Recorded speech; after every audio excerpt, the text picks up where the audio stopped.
How's everybody doing?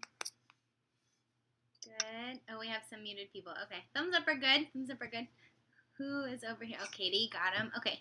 I think, is this everybody? Is anybody missing somebody that told them they would be here that I should wait on? No? Okay. Let us jump in today. All right. So happy September 18th. I feel like with team calls, it makes the month go by really faster because we're already in our third September one, and I just feel like I was just doing the slides for the first one yesterday, so it's kind of making it go quick. So today I decided to do a whole call with just one theme instead of jumping around a little bit, and the theme today is going to be you reap what you sow, so hopefully you guys dig it. I think it's kind of fun the way that it worked out, so let's jump right in. So first, a little bit of a pride page because we got some updates. So we now have 93 TeamBTFP coaches, and that's 529 from me down when you include everybody else. So I thought it would be fun to have a little contest to see if we can break 100 TeamBTF coaches by next call. So that means between all of us, we'd need to add 7 people. So I think it's totally doable, and I think it would be kind of a fun little milestone once our team breaks 100 because it's kind of crazy. We also moved up from being ranked 358 to being ranked 330. So that's a fun little bump, and that's now out of well over 200,000 coaches and teams. So that's pretty cool. And we're still holding strong in the Bombshell Dynasty. That's number 1 for the year. So that's all pretty exciting. I know that when you're new, it may not mean a lot to hear the numbers, but this just kind of shows how the numbers are basically just a way of visibly seeing the lives that are being changed because of our team and the people on it doing really cool things. So in Beachbody, the way that the promotions work and the way that the rank works, it's definitely like a mathematical equation, but how it breaks down is it means that you're impacting people's lives positively and you're creating positive change for people, and that's really exciting. So to see these numbers move up just means that we're doing a good job and that y'all are just kind of out there crushing it. So it's really, really exciting.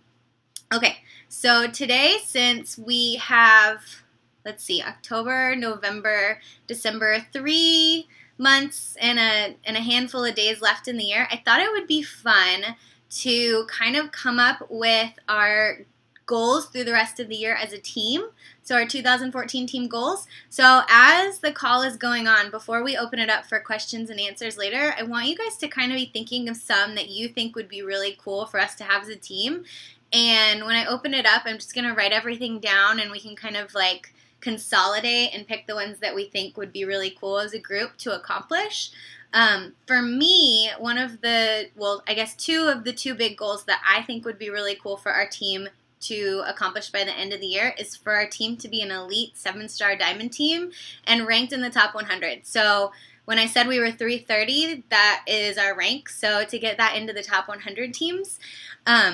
Now, the reason I think that this would be really, really cool is because it's not a small feat for a new kind of young team like ours to kind of make themselves known that quickly. So it would definitely be something for us to be proud of if we can make it happen. And it would definitely put us on the map with Beachbody. So it would, it's the kind of thing that just creates a lot of momentum for everybody involved. When you're part of a successful team, that kind of helps you to have a little bit more credibility, and it helps the whole thing to be more exciting and appealing when you're talking to other people. So it's kind of fun, and it just kind of builds like that team pride and the energy and everything. So I think it could be a really neat kind of push goal for all of us.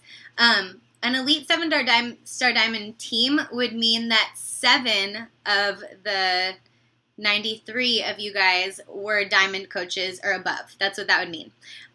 So that's kind of a fun idea. And then I want to hear what you guys think we should add. If you think that we should have like an X amount of Emerald coaches, or if you think we should have X amount of people that we've helped hit a weight loss goal, or if you think we should have X amount of people going to Summit next year or going on the Cancun trip, or whatever it is that you think would be a cool goal for us as a team. I want to write all those down and then just kind of tack them up in our page for everybody to see, because I think it would be really fun to kind of bind together and do it together. Next. All right. So all month I've been talking about our Success Club prize for everybody who qualified for Success Club before the 15th. And since it always takes a couple of days for me to update, I just counted it as everybody who qualified by today or earlier. And I wasn't counting whether or not your Shakeology has shipped out yet, because I didn't want anyone to be penalized just because of a ship date. So this is just based on your points alone. So the people that I can see that qualified were Lisa, who has 12 points, which is just crazy awesome. Sarah with 8, Vanessa with 6, and Taralee with 5. If there's anybody that I missed and you know that you have the points and I just can't see it from my end, just shoot me a message later and I'll make sure that I can give you credit for the prize if you got it in time. And then on our Success Club board for the month, we have Jess and Rebecca, who are already at 4, so they're super, super close. And then we have all these other people who are already on the board. And I know there's a lot of you who aren't on the board yet, but you've already told me that you have a lot of people asking you about different stuff, asking about the 21-day fix. You're having conversations with people. So I think that this could possibly be our highest Success Club month as a team yet, which I think is really, really exciting, because that means that you guys are moving yourselves forward and moving your businesses forward and helping lots of people, and that makes me really, really. Today's team call topic, like I said, is you reap what you sow. So there's going to be a lot of farming metaphors, so just stick with me on it. Excuse me. To get started, I want to talk a little bit about how building a business, but specifically building a Beachbody coaching business, is a. So today we're going to be thinking like farmers. And I kind of broke down what farmers do into I know they do a lot more than this, but into very simplified kind of chunks of tasks. So I'm going to go over each of these and what I think it can kind of mean translated to Beachbody coaching. So if you want to get out a pen and paper, a notepad, so you can kind of take notes as things strike you, I'll jump in. So for farmers, they live a life that's really dedicated, and they get up with the sun, and they prepare all of the soil. They go out and they till it and they turn it over. They add fertilizer, all that stuff. And then when it's ready and the time's right, they sow all the seeds. After they do that, they water the seeds, they let them get sunlight, and then the really biggest component is the farmers have patience. It just takes time for these things to grow. And so they're consistent about taking care of these little seeds until they actually grow, and then they get to harvest it, which is the most exciting part. And then the whole thing starts all over again. So the work doesn't stop with the harvest. That's just kind of a little party time pit stop, and then you start the whole cycle over again. So let's break it down a little bit into what it's like as a coach. So we're going to talk a little bit about cultivating traits that lead to success, kind of like a farmer would do. So step number 1, they get up with the sun. So what that means to me is that farmers have initiative. They're not relying on someone to tell them to get up and go do the work on the farm. They just know that the work on the farm has to get done, so they get up and they do it. Now, this doesn't necessarily mean that you have to wake up at 5 a.m. every morning to work on Beachbody, because that's not right for everybody. If you're not a morning person and it's not your style, then I'm not telling you that's what you have to do.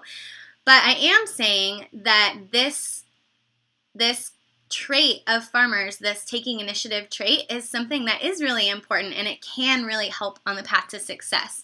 Because as Beachbody coaches, we are all business owners, and we're all responsible for our own success, and that means that we are the ones that have to. Next, what I think this up with the sun mentality means is efficiency. So farmers know that there's only so much time in their day. They only have so much time to get all of their chores done, all of their crops ready and handled, and so they learn how to use that time really well.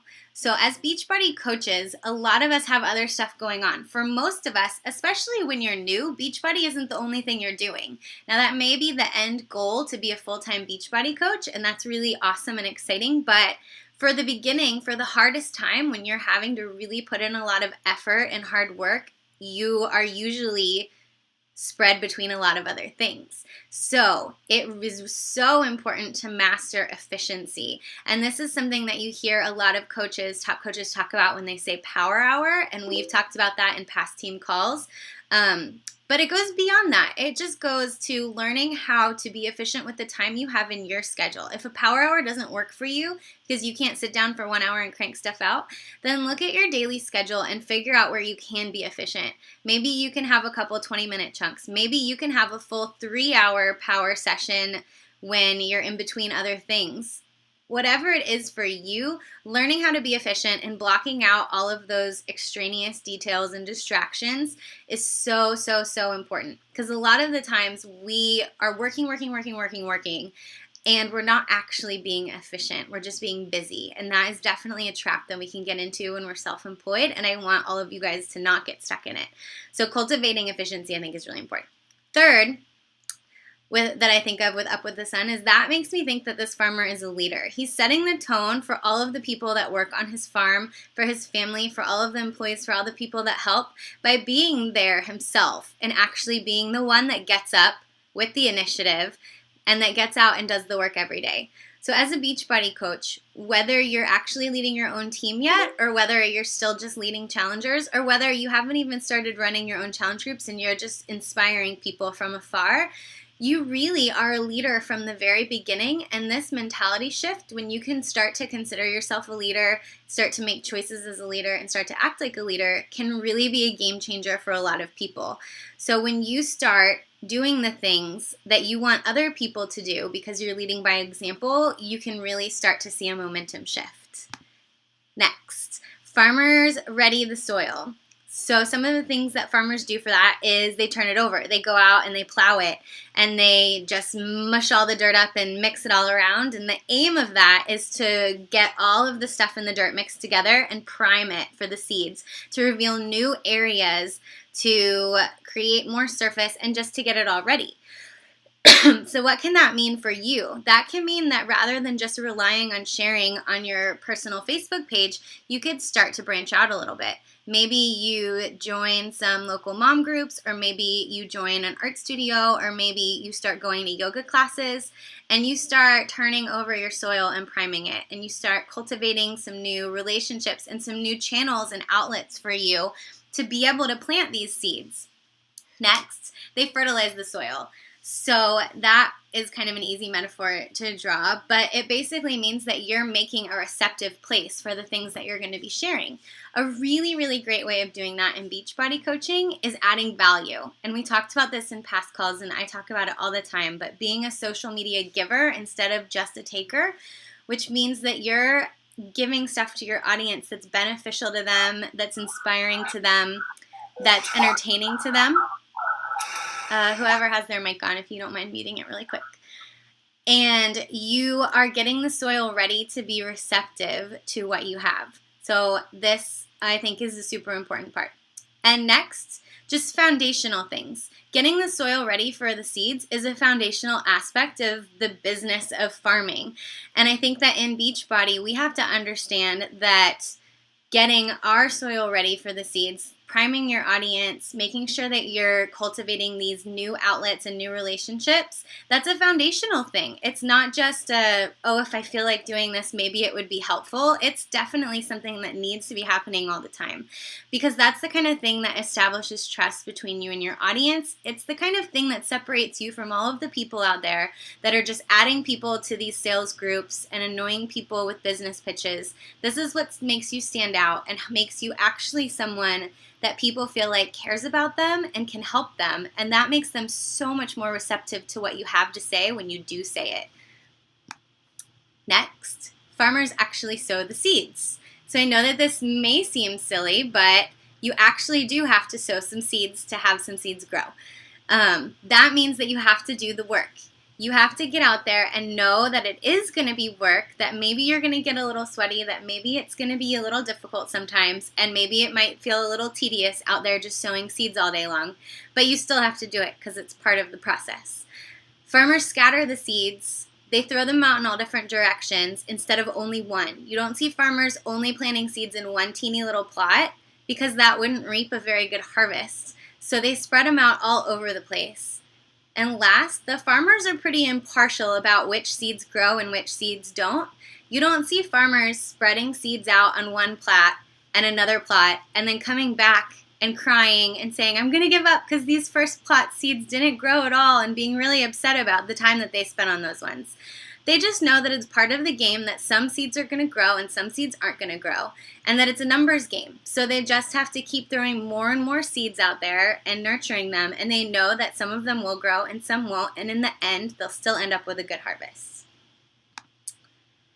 Next, this is the hardest part, I think, for everybody, is water, light, and patience. So once you do all the work of getting everything ready, those foundational things, priming your audience, sowing the seeds, which would be, just telling people about your challenge group, inviting them, telling them about coaching, inviting them to that, you have to sometimes just wait.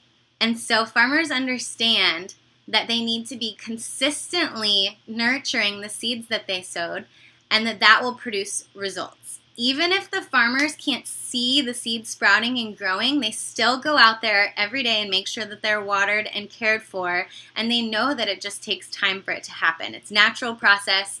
Seeds don't just sprout out in 2 minutes after being planted, and the farmers understand that. And so I think that this is a really, really hard part for everybody, because patience is just not something that most of us are very good at. I know for me, it's definitely not one of my strong suits. And so having to be consistent, even when you can't visibly see the results of that consistency, is definitely just a practice that you get better at the more you do it. And you just have to remember that something's happening even if you can't see it, and you just have to keep moving through. Next, the best part, the harvest, which is just party time.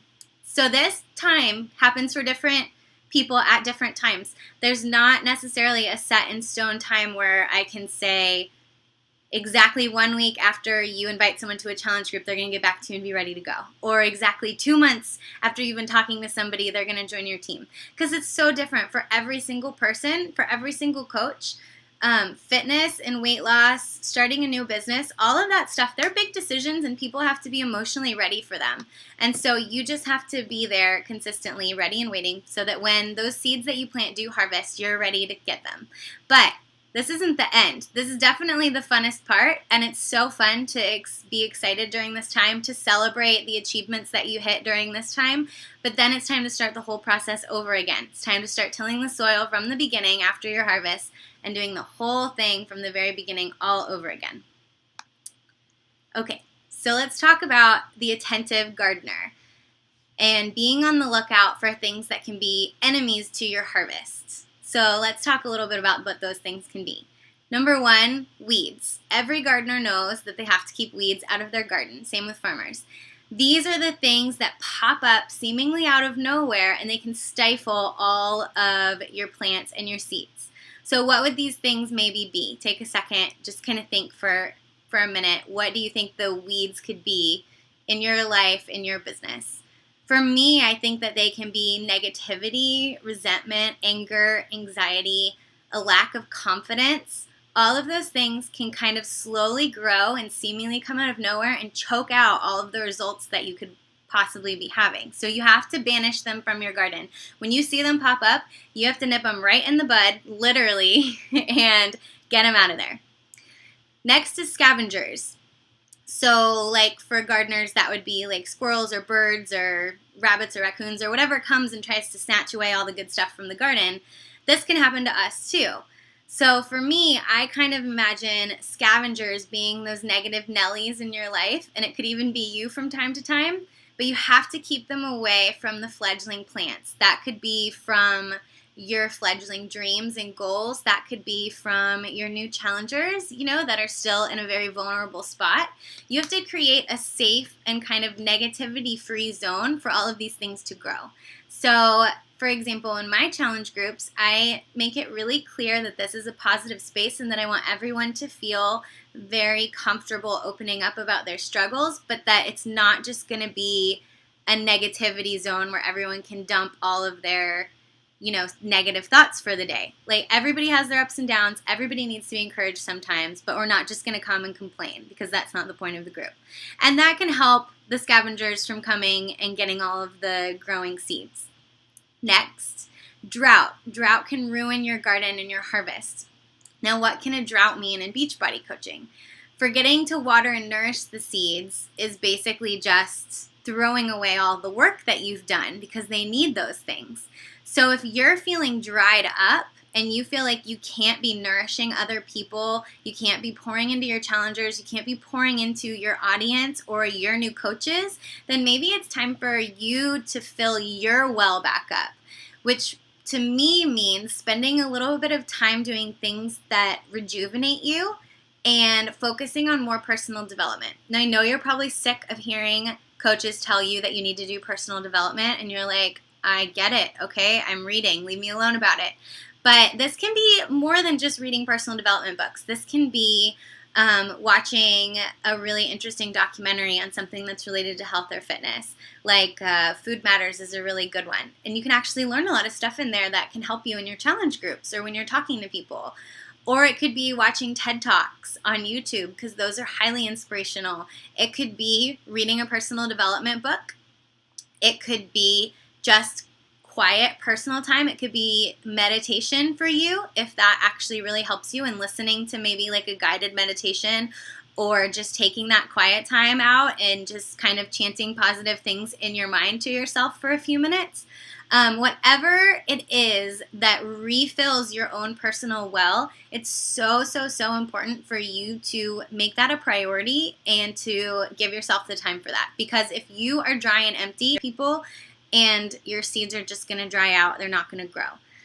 Last is having bad seeds. So good seeds are what you need to grow. If you're throwing out bad seeds, they're going to grow bad plants.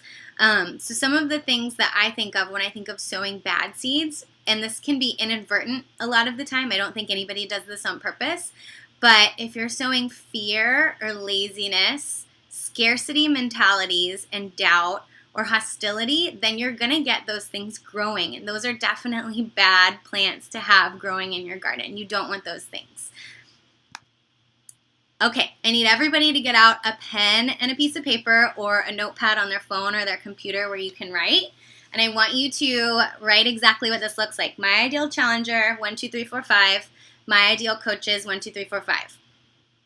Okay, so what you're going to do in this exercise, everybody better be writing.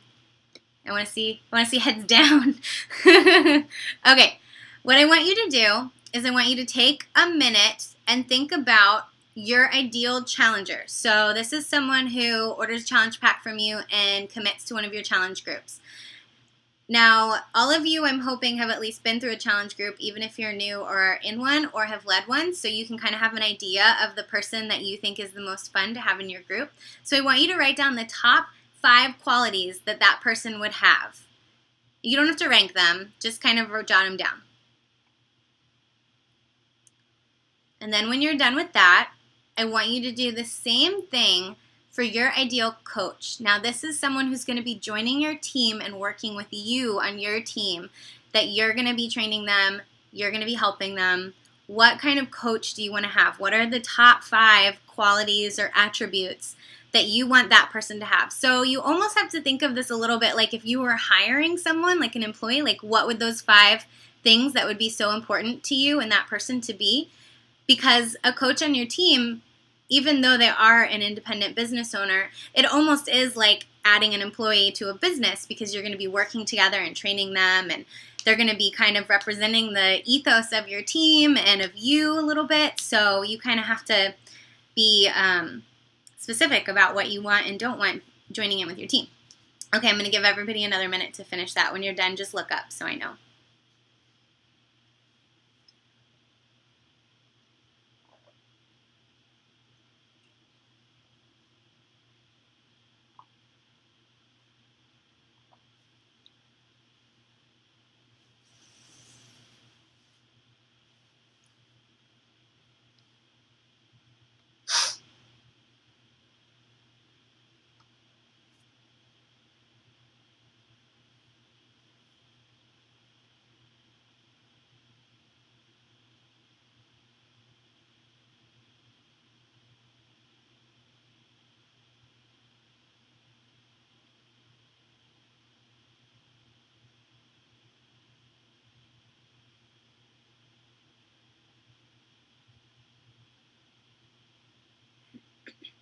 Okay, one more minute.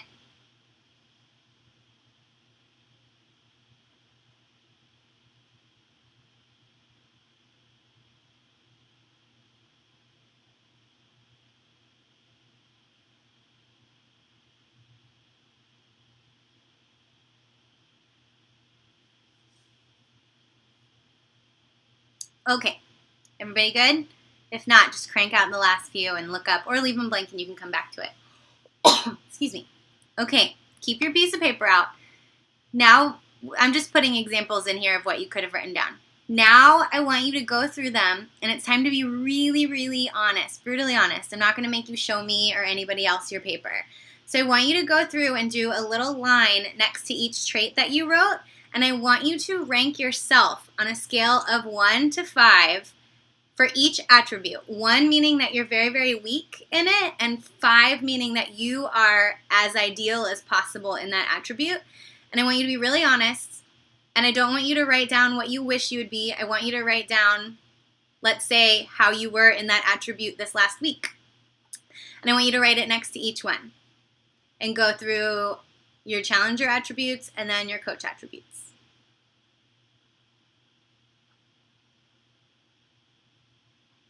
You can be a 5 in them. If you rocked at something, own it. But I do want you to kind of think about in the day-to-day how you are under each of these.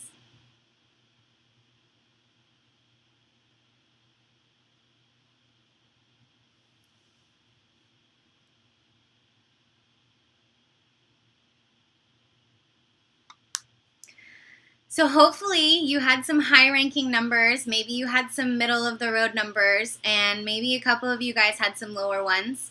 And that's all fine. This exercise is one that Lindsay Matway did with me in one of my trainings, and I thought it was so brilliant because I realized that some of the attributes that I was wanting in the people connected to me, I was not doing myself. So let's talk a little bit about your ideal challenger attributes. Now, you as the coach, from the minute that you start sharing about stuff to actually when you're running the challenge group, you're setting the tone. So let's say the attributes are the ones I listed in a challenger. You want someone exciting, committed, active in the group. Maybe you want someone that actually goes outside of the group and posts all of these awesome positive things about what they're doing on their Facebook page. Maybe you want someone who's just head over heels in love with Shakeology, that's coming up with cool recipes, that's talking about it, all of that stuff. But if you're not doing those things yourself, or if you are not those same attributes yourself, then how are you going to set the tone for people to be that same way in your group, and how are you going to attract people that are like that? Let's say one of your attributes that you wanted was really, really active in the group, but you're only posting the 1 post a day and you're not really responding to any of the things your challengers say. You're not going in there and having conversations with people. You're not just posting funny stuff for the sake of it. Then how are your other challengers going to think that they should do that too? You're going to set the tone of quietness by accident, and that's not what you want to be doing. So kind of kick it up a notch, Be excited, be more talkative, be more interactive. Let's say you want a challenger that, posts about it outside of it on their Facebook page. Then you start posting about the challenge group outside of it on your Facebook page. Praise your challengers and talk about how awesome they're doing and how much fun you're having leading it and how all of the positive things that come from it in your life. Okay, next. Now, I know a lot of you are new, but I know that a lot of you have really big goals that require you to build a team and add coaches to your team. So in your ideal coaches, I think this is an amazing exercise because you can kind of see how like attracts like, and you can realize that you have to become the coaches that you want to attract or you're not going to attract them. If you want to attract top coaches, then you need to start behaving like a top coach yourself, because if you don't, you're not going to attract them. If you are behaving like a timid coach or like a coach who is maybe wishy-washy on whether they think this whole thing is really going to work out, or if you're acting like a coach who maybe is only doing this part-time, then you're going to attract wishy-washy, part-time, doubtful coaches to your business. But if you are acting like you are the next Melanie Mitro or Lindsay Matway, that this is something that you love to do and that you want to be doing, if you're putting all of that out there, you're going to attract those people to you. You have to remember that what you put out is what you get back. So whatever those top traits that you want for the people on your team, I want you to make a goal this week of communicating those traits, all 5 of them, at some point this week publicly to your audience. I think that you'll start to see a really, really cool shift if you can make that a priority to start becoming the person that you want to have involved with you. Okay, so hopefully that exercise helped you see some areas that maybe you can improve a little bit and showed you some areas that you are already really, really strong in, and that's awesome. And congratulations for the things that you're already doing really, really well at. One of the little things that I always keep in mind for my day-to-day is, if I had an employee who worked the way that I did today, would I fire them or would I give them a raise? And I think that this is like a fun little way of kind of evaluating what you did for the day.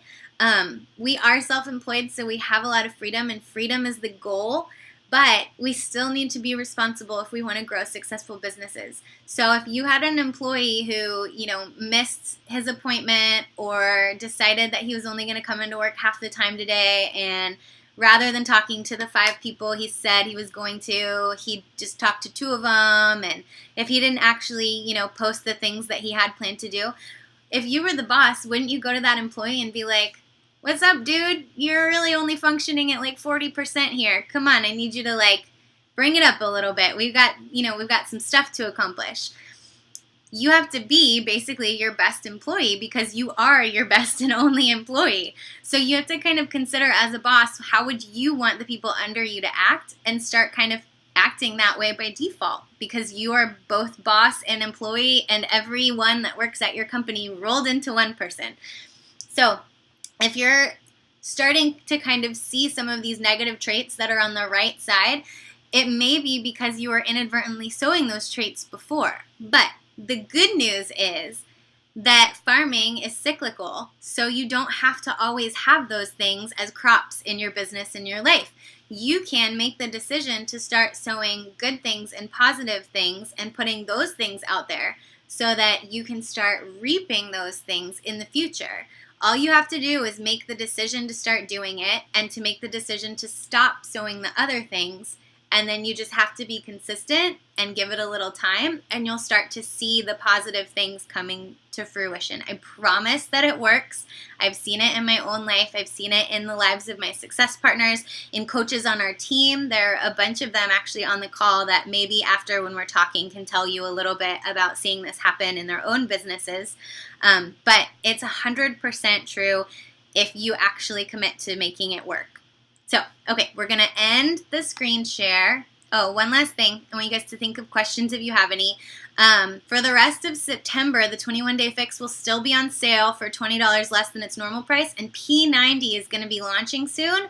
So for all of you guys that have not yet hit Success Club, or are just trying to hit as high of a Success Club point as you can, these are 2 really, really, really awesome events that are happening. One at the end of the month, which is just like a huge treat from Beachbody to get that big boost at the end. So you can kind of pack out your October challenges with a bunch of P90 people. If you guys haven't seen about P90, check in the Coach Online Office breaking news. And you can also find it on Facebook. There's a page for it, and they have like little countdown graphics. It's like 5 days till, 4 days till. But basically it's by Tony Horton, the guy who did P90X and P90X3 and all of those. But it's a program that's made for people who are really out of shape or really overweight, and it's supposed to be kind of that in-between program to ease them back into fitness and get them kind of moving again, but in a way that's way, way, way less intense than P90X or Insanity or any of those other ones. So it's going to be such a great addition to the catalog. It's going to be so helpful for so many people, and I'm really, really excited to see what happens once it launches. Okay, I'm going to go ahead and go back to question and answer.